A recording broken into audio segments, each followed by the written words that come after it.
So students आज का जो हमारा टॉपिक है वो है रिलेशन। सो रिलेशन पढ़ने से पहले आज हम आपको बताते हैं ऑर्डर पेयर्स के बारे में, क्योंकि रिलेशंस के अंदर बड़ा ऐसी बहुत सी चीज़ें जो यूज़ होंगी जो जिनके बारे में आपको पता नहीं है। इससे पहले सबसे पहले रिलेशन पढ़ने से पहले हम लोग चीज़ों के बारे में जानते हैं, देन फिर हम लोग आगे बढ़ते हैं रिलेशन की तरफ। ठीक है, तो सबसे पहला आता है क्या, ऑर्डर पेयर। होते क्या order pair? An order pair consist of two objects और element in a given fixed order. यानी कहने का मतलब होता है कि ऐसा पेयर जो कंसिस्ट करता है दो एलिमेंट को या फिर दो ऑब्जेक्ट को एक फिक्स्ड ऑर्डर में। फॉर एग्जांपल, अगर एग्जांपल की हम लोग बात करें,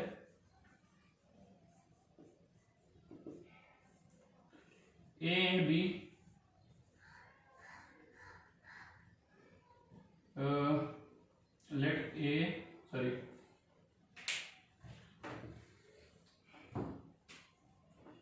let A and B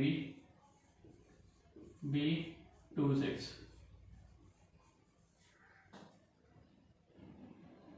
Two sets and their element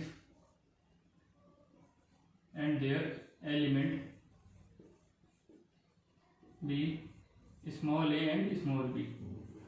ठीक है, अब इनके एलिमेंट्स अगर क्या है ए और बी है, अगर इनको ऑर्डर पेयर में लिखना है तो कैसे लिखेंगे हम लोग, ए कॉमा बी। ठीक है, तो ए किसको बिलोंग कर रहा है, ए बिलोंग्स टू करेगा कैपिटल ए को एंड बी बिलोंग करेगा कैपिटल बी को।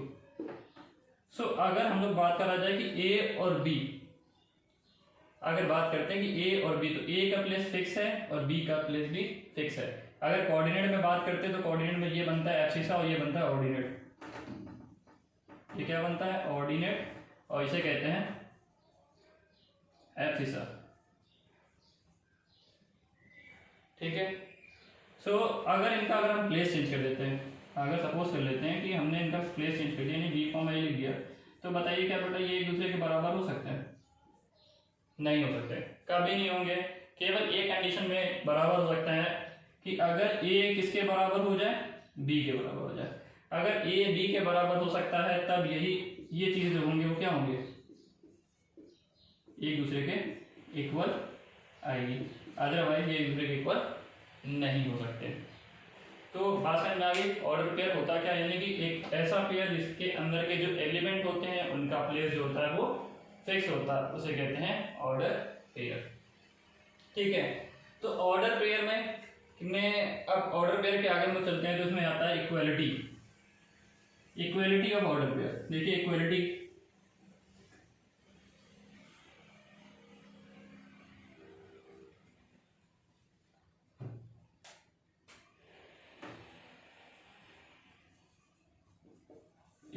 Of ordered pair. इक्वालिटी का मतलब क्या होता है कि अगर आपको दो ऑर्डर पेयर दिए हुए हैं वो आपस में इक्वल होते हैं तो उसे कहा जाता है इक्वालिटी ऑफ ऑर्डर पेयर्स। ठीक है, फॉर एग्जांपल अगर आपको दे देते हैं टू, जैसे मैंने लिखा two order pair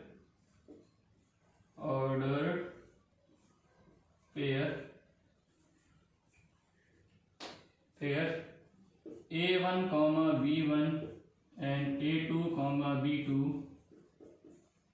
are equal, then क्या होगा बेटा, अगर A1 जो है A1 B1 जो है बेटा वो इसके बराबर है, A2 B2 के बराबर, तो कंडीशन क्या हो जाएगी, पहला एलिमेंट इसके बराबर होगा यानी A1 इक्वल्स टू A2 के, एंड दूसरी कंडीशन क्या होगी, सेकंड वन कंडीशन B1 बराबर B2 के होगा। सो ये कंडीशन अप्लाई होती है और इसके क्वेश्चंस भी बनते हैं। तो देखिए क्या होगा क्वेश्चन पहला। ठीक है, क्वेश्चन नंबर पहला है find the value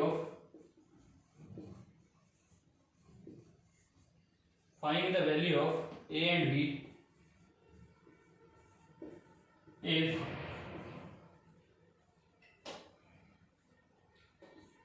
three A minus two comma b plus 3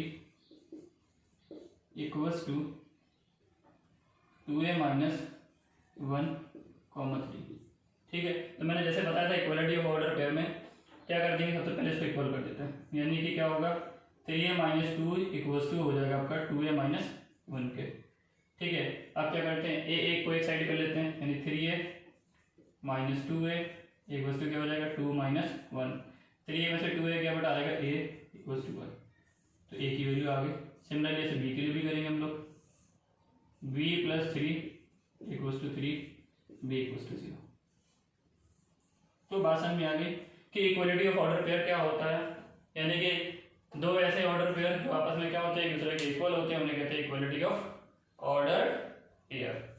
अब हम लोग बात कर लेते हैं कार्टेशियन प्रोडक्ट ऑफ सेट्स के बारे में, कि कार्टेशियन प्रोडक्ट ऑफ सेट्स क्या होते हैं, यानी कि दो सेट्स का कार्टेशियन प्रोडक्ट कैसे करते हैं। देखिए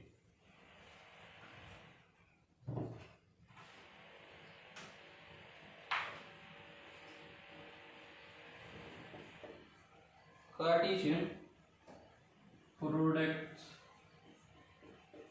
ऑफ सेट्स,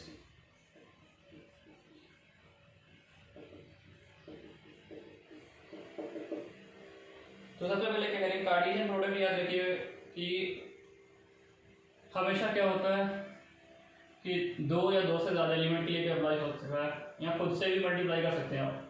देखिए क्या होगा, सबसे पहले लेट करते हैं, let A and B two non empty set.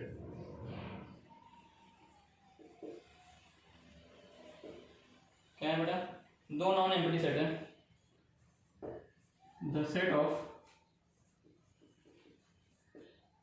the set of all ordered pairs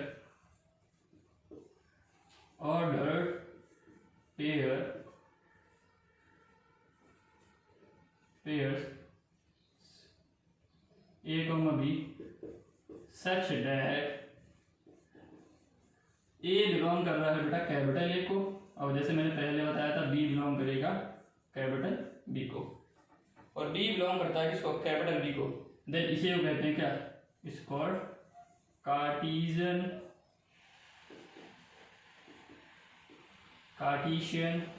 product of the sets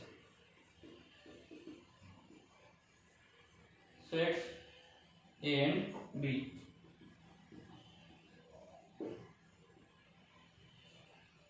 ठीक है, एंड इज डिनोटेड बाय, किससे डिनोट किया जाता है बेटा, and is denoted by A cross B के थ्रू डिनोट करते हैं। किसके थ्रू डिनोट करते हैं, ए क्रॉस बी के थ्रू। देखिए बेटा, यानी कहने का मतलब क्या होगा कि दो नॉन एम्प्टी सेट, यानी कि नॉन एम्प्टी सेट मतलब कि वो एम्प्टी ना हो, बाकी कुछ भी हो सकते हैं, दो नॉन एम्प्टी सेट ले लेते हैं जिनके ऑर्डर पेयर क्या होगा, जिनका ऑर्डर पेयर का पहला एलिमेंट ए सेट को बिलोंग करता है, दूसरा एलिमेंट जो होगा वो बी सेट को बिलोंग करता है। तो ऐसे करता है, तो ऐसे मतलब ऑर्डर पेयर को क्या कहता है, Cartesian product of set A and B कहते हैं। ठीक है, अब देखिए एग्जांपल इसमें देता हूँ, तब आपको ज़्यादा बात क्लियर होगी। एग्जांपल में से मैंने ले लिया ए इक्वल्स टू ले लिया आपको 1,2 एंड बी इक्वल्स टू ले लिया मैंने 3,4। ठीक है, अब इनका मुझे ए क्रॉस बी करना है, तो ए क्रॉस बी कैसे करेंगे, ध्यान दीजिएगा। ए क्रॉस बी करने का फंडा सिंपल सा होता है, 1 को 3 के साथ लीजिए, यानी कि ऑर्डर पेयर बनाइए 1 का 3, यानी 1,3, फिर 1 का 4 के साथ ऑर्डर पेयर लीजिए 1,4। अब 2 की बारी, जैसे 2 का 3 से ऑर्डर पेयर बनेगा, फिर 2 का 4 से। तो बात समझ में आ गई। सो ये ऑर्डर पेयर बन के तैयार हो जाएंगे, तो इसी को कहा जाएगा कार्टेशियन प्रोडक्ट। अब यहाँ पे ध्यान दीजिए कि देखिएगा कि जो पहला एलिमेंट यहाँ पे देखिए 1 1 2 2, ठीक है, यानी कि मैं एब्सिसा की बात कर रहा हूँ। तो देखिए अगर यहाँ बात करें 1,2 जो होंगे वो दोनों बिलोंग कर रहे हैं सेट ए को, और बेटा यहाँ पे ध्यान दीजिए अगर 3 और 4 की बात करी जा रही है, तो 3 और 4 जो होंगे बेटा वो किसको बिलोंग कर रहे हैं, सेट बी को। तो बात क्लियर हो रही कि नहीं हो रही कि कार्टेशियन प्रोडक्ट कैसे करते हैं। ठीक है, याद रखिएगा इसका पहला यानी ऑर्डर पेयर का पहला एलिमेंट जो होगा वो सेट ए को बिलोंग करता है, ऑर्डर पेयर का जो दूसरा एलिमेंट होगा वो सेट बी को बिलोंग करेगा। ठीक है, तो इसी तरीके से क्वेश्चंस आगे और भी आएंगे। देखिए आगे हम लोग बढ़ते हैं इसी की तरफ।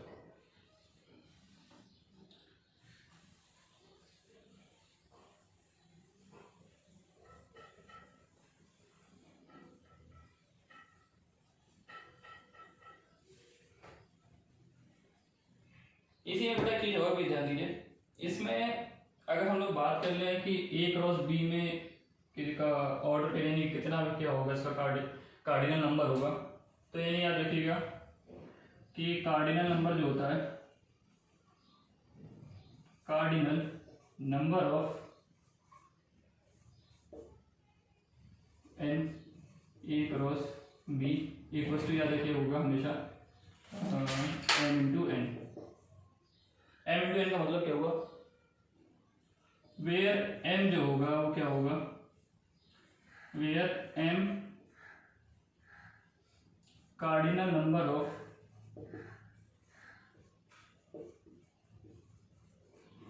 सेट ए, ठीक है। या तो आप इसके प्लेस पे चेंज कर सकते हैं, m के प्लेस पे m ना रख करके आप रख दीजिए, ज़्यादा बेटर रहेगा, n ऑफ a ज़्यादा बेटर समझ में आएगा आपको, n ऑफ b, ठीक है। यहाँ पे n क्या हो जाएगा, n ऑफ a जो होगा cardinal number of set A, n of b जो हो जाएगा आपका हो जाएगा कार्डिनल नंबर ऑफ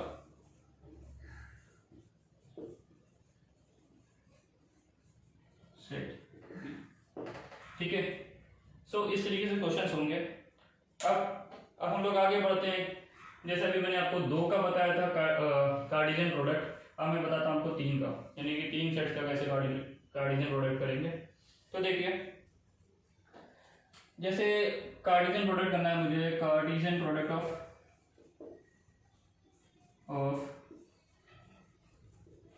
3 सेट्स। अगर 3 सेट्स की बात कर लें,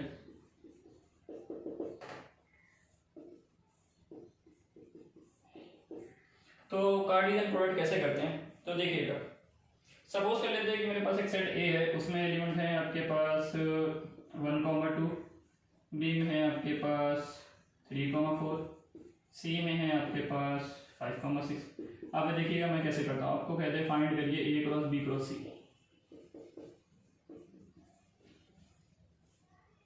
देखिएगा, ध्यान दीजिए कैसे करते हैं। तो सबसे पहले क्या करेंगे, आप ए क्रॉस बी निकालिए,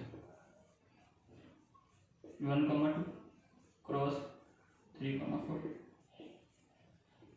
बनाते हैं, कार्डिनल प्रोडक्ट कर लेते हैं, 1,3 1,4 2,3 2,4, तो ये आ गया आपका ए क्रॉस बी। अब इसी तरीके से आपको ए क्रॉस बी क्रॉस सी चाहिए हो, तो ए क्रॉस बी क्रॉस सी कैसे निकलेगा, तो ए क्रॉस बी क्रॉस सी का मतलब क्या हुआ कि आपको ए क्रॉस बी तो ये दिया ही हुआ है, लेकिन इसमें सी और इंक्लूड कर दिया, तो 1 क्या आ जाएगा, 1,3 ये सेट इंटू दिस सेट। देखिए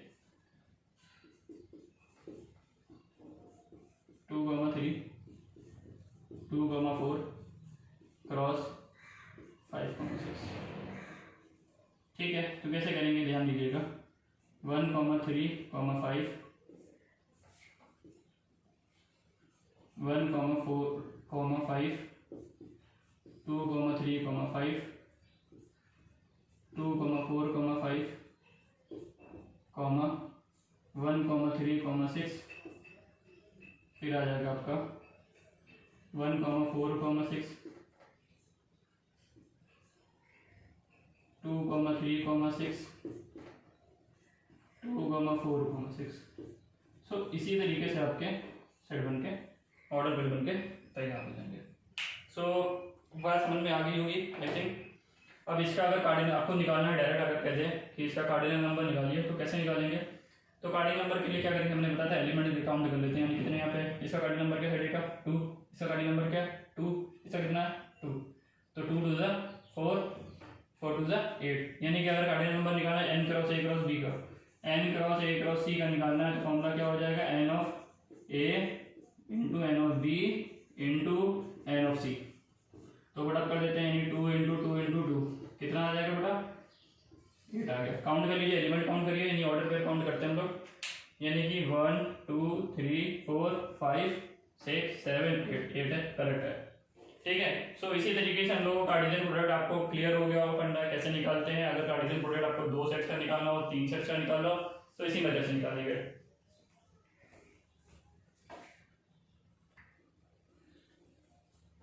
चलिए हम लोग आगे बढ़ते हैं कि कार्डिनल प्रोडक्ट को कैसे हम लोग रिप्रेजेंट करेंगे ग्राफ के थ्रू, ठीक है। तो ग्राफ के थ्रू भी रिप्रेजेंट करने के अलग अलग मेथड होते हैं। तो सबसे पहले हम लोग पहले मेथड की तरफ बढ़ते हैं, ठीक है, जिसे हम लोग एरो डायग्राम भी कहते हैं, ठीक है। तो एरो डायग्राम के थ्रू कैसे रिप्रेजेंट करते हैं, ठीक है। देखिए एरो डायग्राम के बारे में बात करते हैं तो पहले एरो डायग्राम। तो एरो डायग्राम से कैसे रिप्रेजेंट करेंगे, देखिए तो सबसे पहले दो सेट ले लेते हैं हम लोग। क्या लेते हैं, यहाँ पे 1 2 3 है और एक दूसरा दे रखा है बी सेट है, उसमें एलिमेंट है आपका ए कॉमा बी, ठीक है। तो कार्टेशियन प्रोडक्ट पहले निकाल लेते हैं, ए क्रॉस बी। क्या लिखेंगे, 1 ए 2 ए 3 ए। सिमिलरली ऐसे क्या आ जाएगा, 1 बी 2 बी 3 बी, ठीक है। अब कैसे, ठीक है, कैसे रिप्रेजेंट करा जाएगा इसको एरो डायग्राम के थ्रू, तो देखिए कैसे रिप्रेजेंट करते हैं। सबसे पहले क्या करेंगे, आप एक यहाँ पे सेट बना लीजिए, जैसे यहाँ पे बना लीजिए set, this is set A, this one is set B, ठीक है। एलिमेंट को भी आप लिख लीजिए। तो सेट ए के अंदर एलिमेंट क्या है, 1 2 3, so note down it here, and B set के एलिमेंट को भी यहाँ पे नोट डाउन कर देते हैं, ठीक है। तो अब देखिए क्या होगा, ए का रिलेशन क्या है, कह सकते हैं ए जो है वो किससे रिलेटेड है, 1 जो है ए के साथ रिलेटेड है, तो यानी ऐसे बनाइए इस तरह से। फिर देखिए 2 भी इसके साथ रिलेटेड है, तो 2 को भी ऐसे बना दीजिए। 3 भी ऐसे रिलेटेड है, 3 भी ऐसे ही जाएगा, ठीक है। अब देखिए 1 के साथ बी भी रिलेटेड है, तो ऐसे बी भी, 2 भी ऐसे, एंड देन 3 भी ऐसे रिलेटेड है। तो शायद बात आपको क्लियर होगी कैसे एरो डायग्राम हम लोग बनाते हैं, ठीक है। अब ऐसा कोई भी क्वेश्चन हो आपको एरो डायग्राम बनाने के लिए, तो आप इजीली बना सकते हैं, ठीक है। तो एरो के बारे में बात क्लियर हो गई होगी, फंडा क्लियर हो गया होगा। अब अगर आगे बढ़ते हैं लोग एक और रिप्रेजेंटेशन की तरफ। अगर हम लोग उसको ग्राफिकली रिप्रेजेंटेशन करना हो तो कैसे करेंगे, देखिए ग्राफिकली रिप्रेजेंटेशन कैसे करते हैं, देखिए ग्राफिकल रिप्रेजेंटेशन,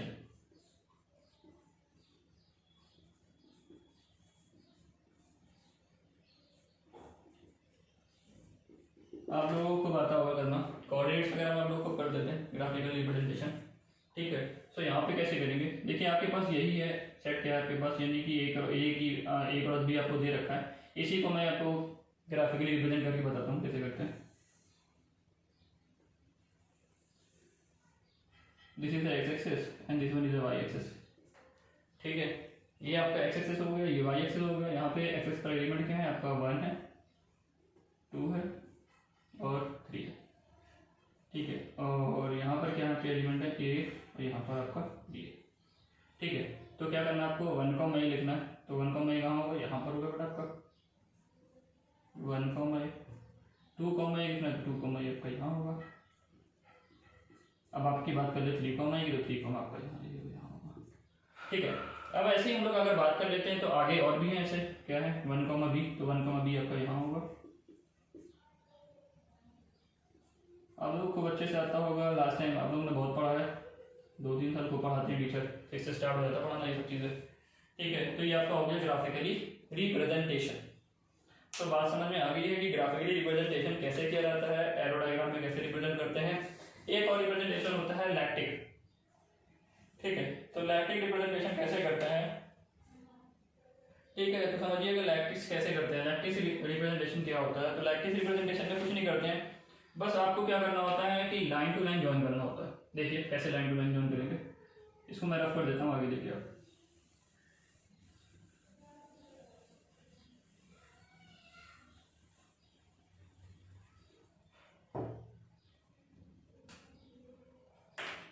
ठीक है, देखिए अब क्या आता है रिप्रेजेंटेशन बाय होता है लैक्टिक्स। देखो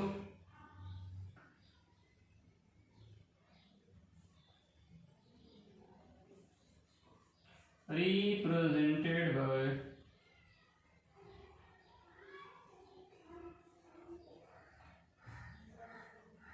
graph represented by लैक्टिक्स।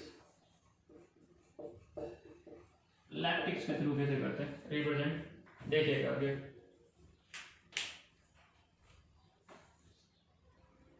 देखिए कैसे रिप्रेजेंट करते हैं, ग्राफ रिप्रेजेंट करना है लैक्टिक्स के थ्रू कैसे रिप्रेजेंट करना है। तो देखिए ग्राफ रिप्रेजेंटेड बाय लैक्टिक्स, लैक्टिक्स के थ्रू कैसे करते हैं। देखिए सपोज कर लेते हैं क्वेश्चन, देखिए कैसे क्वेश्चन है, जैसे हम लोग के पास एक क्वेश्चन दे रखा है -1 3 4 आंसर बी में दे रखा है limit 2,4 represented by the product graphically by lattice. तो लैक्टिक्स के थ्रू कैसे करते हैं तो ध्यान दीजिएगा। सबसे पहले से कार्डी से प्रोडक्ट निकाल लेते हैं, तो ए क्रॉस बी निकालेंगे, क्या आ जाएगा ए क्रॉस बी -1, 2 -1, 3 फिर 3, 2 3, 3 4, 2 4, 3। सो ये रिजल्ट निकल के आएगा। अब इसको रिप्रेजेंट करते हैं हम लोग।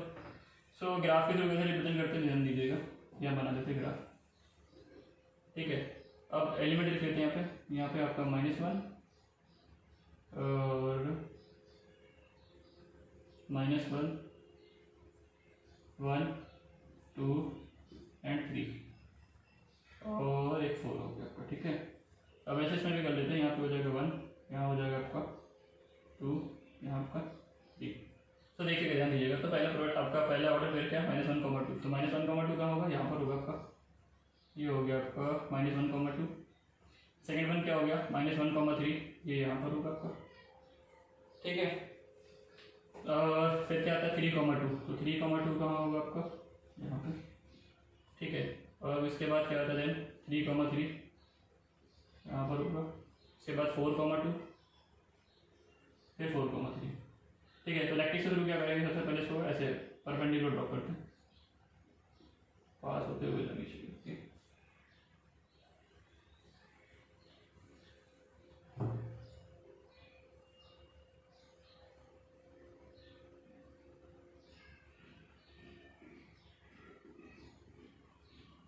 एक आया था आपका रिजल्ट 3, 3 यहाँ पे डॉट होगा और एक होगा, ठीक है। ऐसे ही एक और जाएगा डॉटेड लाइन को एग्जिस्ट कर देंगे, यहाँ पर होगी एक लाइन और एक होगी यहाँ पर आपकी लाइन, ठीक है। सो अब यहाँ से परपेंडिकुलर भी ड्रॉप होगा इसी तरीके से, यानी जहाँ इसके एंडिंग पॉइंट है वहीं से परपेंडिकुलर भी ड्रॉप करना है, ऐसे करके यहाँ से भी सेम प्रोसेस यहाँ पे भी करेंगे आपका। थोड़ा 4 को शिफ्ट कर देते हैं,